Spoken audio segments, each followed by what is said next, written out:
तो ऑप्टिमाइजर्स में अब आगे बढ़ते हैं और डिस्कस करते हैं कि ये आरएमएस और एडम ऑप्टिमाइजर्स, दो जो नए ऑप्टिमाइजर्स हैं हम पढ़ने वाले हैं, वो क्यों बनाए गए हैं और कैसे उनको यूटिलाइज किया जाता है। आरएमएस कवर करेंगे इस लेक्चर में। और दूसरी चीज मैं कहूंगा, जो मोमेंटम बेस्ड हमने लास्ट लेक्चर में पढ़ा था वो ध्यान से कवर कर ले, क्योंकि आरएमएस और जो मोमेंटम बेस्ड हमारा जो ऑप्टिमाइजर्स है, ये दोनों को कंबाइन करके हमारा बनाया जाता है एडम। कैसे करा जाता है अभी धीरे लेक्चर में लेटर में बात करेंगे, पहले आरएमएस कवर करते हैं। तो शुरुआत करते हैं आरएमएस के साथ।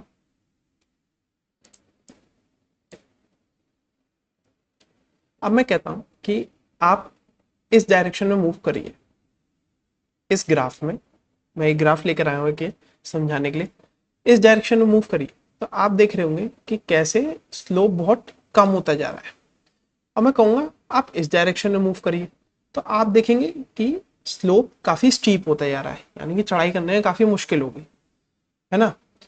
तो हमें तो ग्रेडियंट डिसेंड करना है, यानी कि एरर कम करना है, तो हम इधर की तरफ मूव करेंगे और यहाँ पे स्लोप काफी कम है और इसमें हमारा स्लोप काफी ज्यादा है। ठीक है, तो इससे एक दिक्कत आती है। दिक्कत क्या आती है, हम सिंपल ग्रेडियंट डिसेंट की बात करें, जो न्यू वेट है उसे कैसे जनरेट करते हैं, ओल्ड माइनस अल्फा इंटू जो भी आपका एरर आया है, यानी कि जो स्लोप है उसका डिफ्रेंशिएशन, मतलब एरर का डिफ्रेंशिएशन, यानी कि स्लोप आ गया।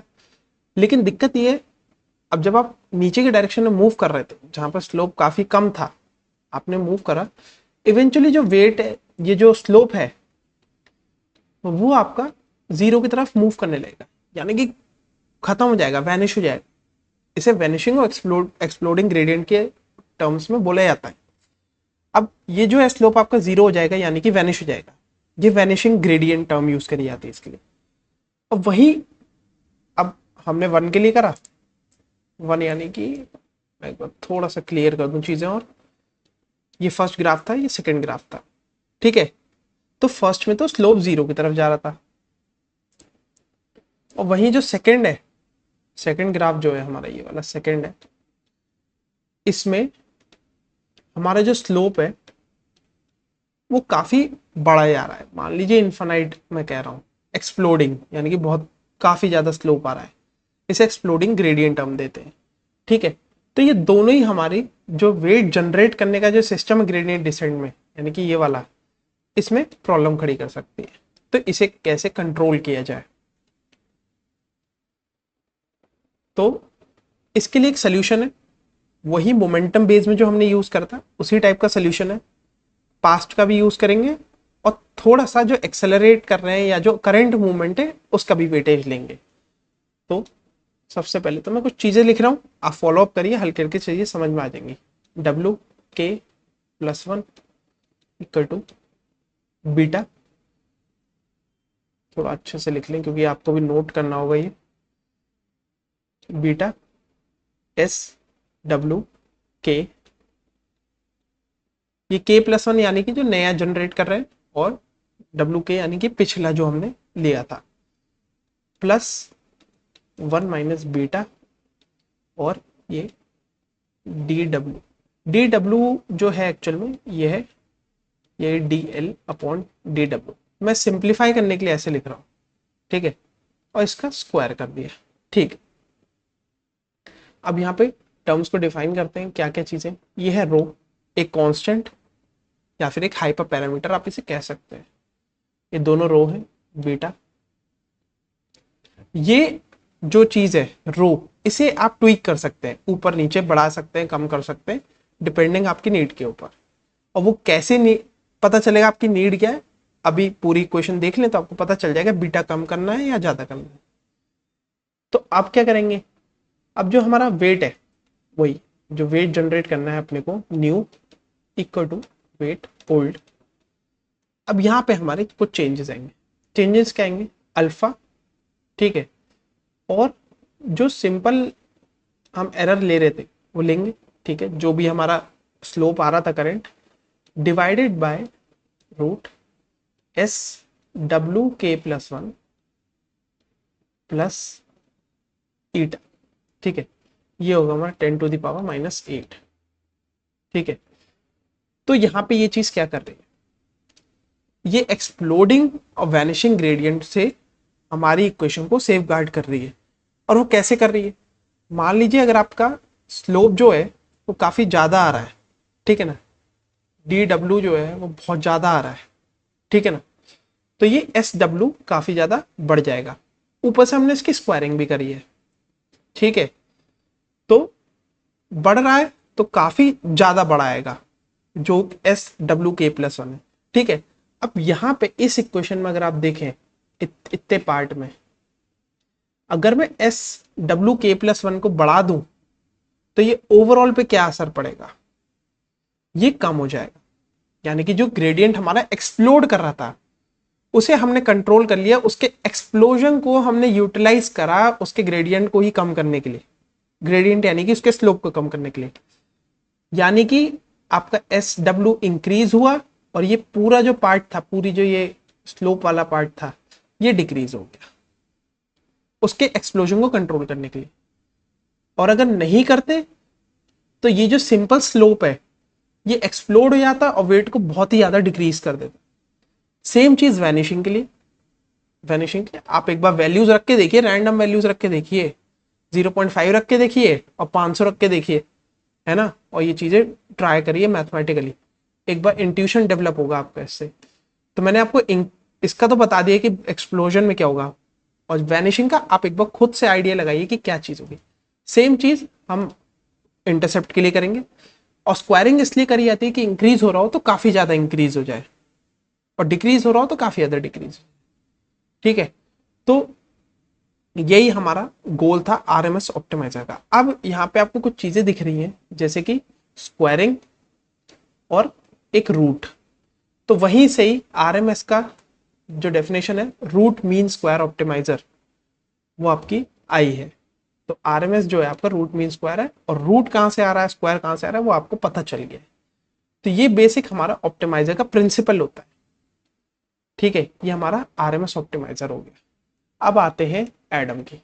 एडम काफी इंपॉर्टेंट है क्योंकि हमारा जो टेंसर फ्लो है वो बाय डिफॉल्ट एडम यूज करता है। एक बार जो सा, हाँ, तो ये बाय डिफॉल्ट हमारा एडम जो है यूज होता है टेंसर फ्लो में।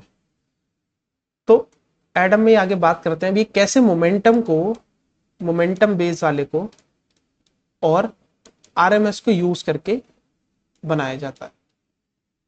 अब मैं कुछ इक्वेशंस लिखता हूं।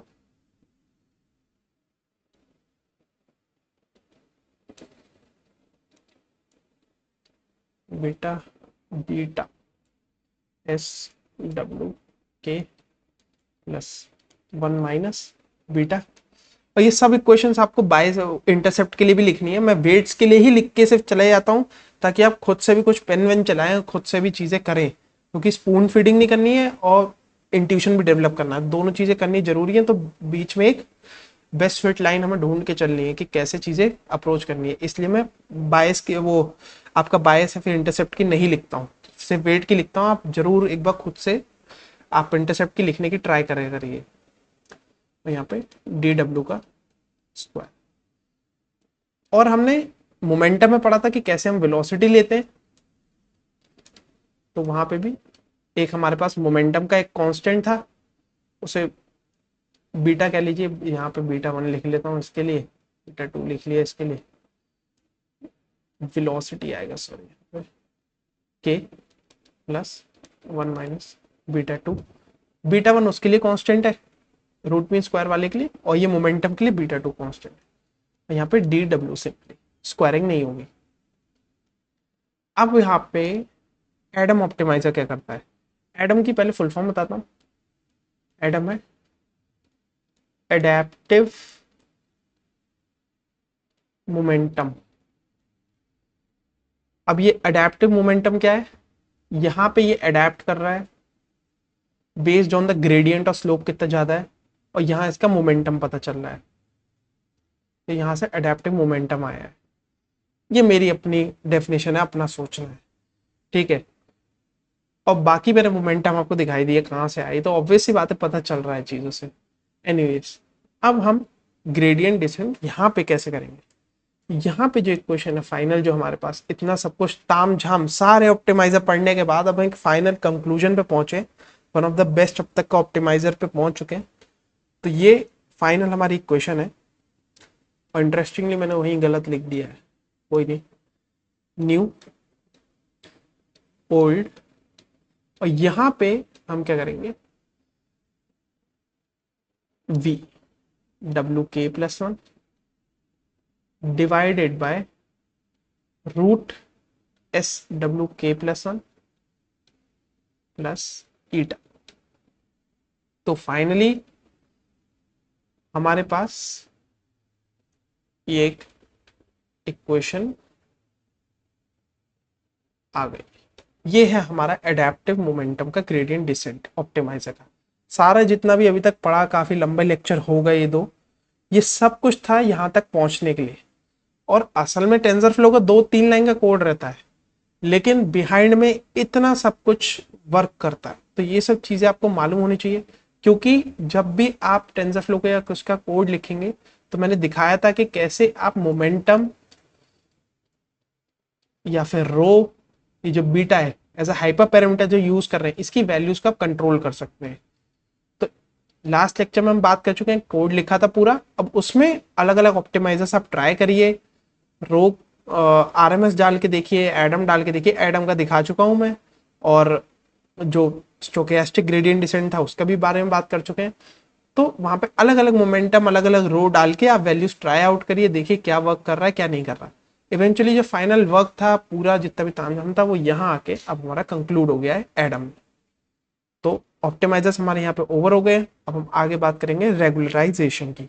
उसमें और काफी इंटरेस्टिंग चीजें, जीपीयूज वगैरह कैसे इस्तेमाल होते हैं, और आपको पता चलेगा एनवीडिया वगैरह जो जीपीयूज बनाती है वो एआई में कैसे इस्तेमाल होते हैं।